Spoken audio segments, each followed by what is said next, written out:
आज ज्यादा टाइम नहीं है और बस हम आपको वही क्वेश्चंस करवाएंगे जो आपका पेपर में आएगा, बहुत कम टाइम लेंगे। और जो मैं आज क्वेश्चन करवाने वाला हूँ वो करके आप जाना, इसमें से अगर मैं 10 क्वेश्चन करवाऊंगा तो 6 क्वेश्चन आपके एग्जाम में 100% आएंगे। ठीक है, तो चलो स्टार्ट करते हैं बिना टाइम गवाए। हम फिजिक्स का एक इंपॉर्टेंट टॉपिक करेंगे, यूनिट एंड डायमेंशन, जो पेपर में जो क्वेश्चन आता है इससे डेफिनेशन ना के बराबर आता है, तो सिर्फ हम वही क्वेश्चन करेंगे जो पेपर में आ रहा है। ठीक है, चलो मेरे साथ स्टार्ट करो।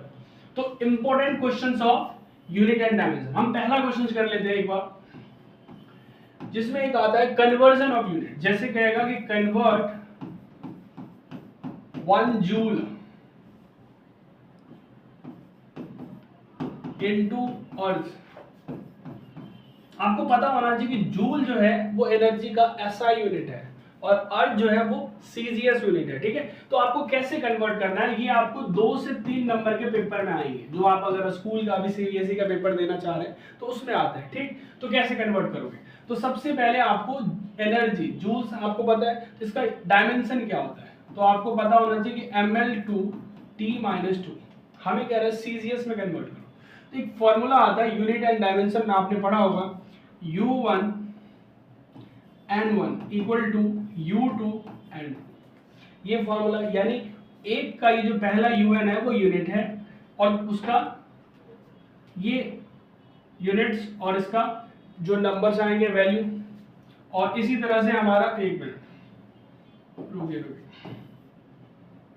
इरेज करने दीजिए इसको। ठीक है, एक मिनट, हमें लिखना है N1U1, ये इंडिकेट करता है नंबर को और ये इंडिकेट करेगा किसको, यूनिट को। और सेम टू सेम अगर दूसरे में कन्वर्ट करना है तो आपको लिखना है N1U1 is equal to N2U2, यानी हमारे पास एक यूनिट दिया है, हमें अर्ज में कन्वर्ट करना है। ओके, तो आपको लिखना है इसका वैल्यू 1 और इसकी डायमेंशन क्या होती है वो लिख दो, M1L1 का 2, T1 का -2।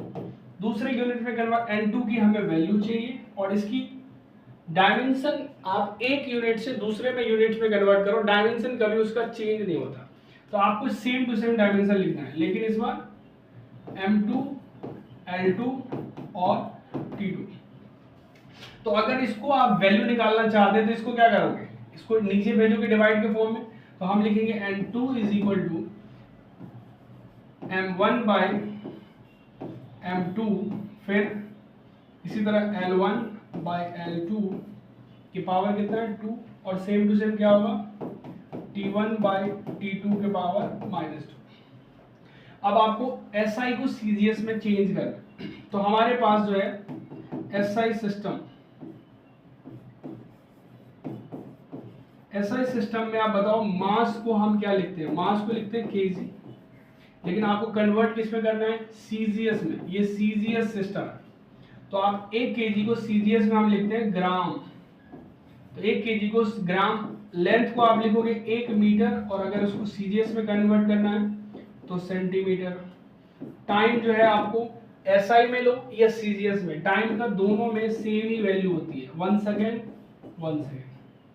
SI सिस्टम हो गया, हमें CGS में लाना है, तो यहाँ पे CGS सिस्टम में एक बार लिख दो इसकी वैल्यू कि M2 जो होता है जी हमारे पास 1 ग्राम, L2 जो होता है वो 1 सेंटीमीटर और T2 जो होता है वो 1 सेकेंड।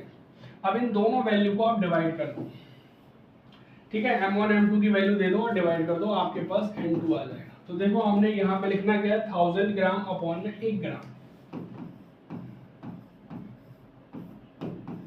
सेम टू सेम क्या है हमारे पास 100 सेंटीमीटर अपॉन में 1 सेंटीमीटर, और सेम टू सेम है 1 सेकेंड बाय 1 सेकेंड, और इसका पावर -2 है और बाकी का पावर लेंथ के पावर भी 2 है।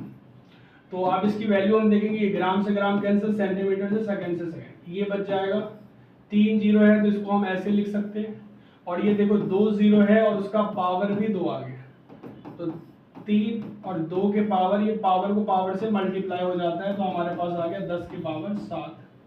N2 की वैल्यू आ गई, और हमें किस पे कह रहा है, तो यहाँ पे लिखेंगे 1 जूल जो है 10 के पावर 7 अर्ज की इक्वल होता है।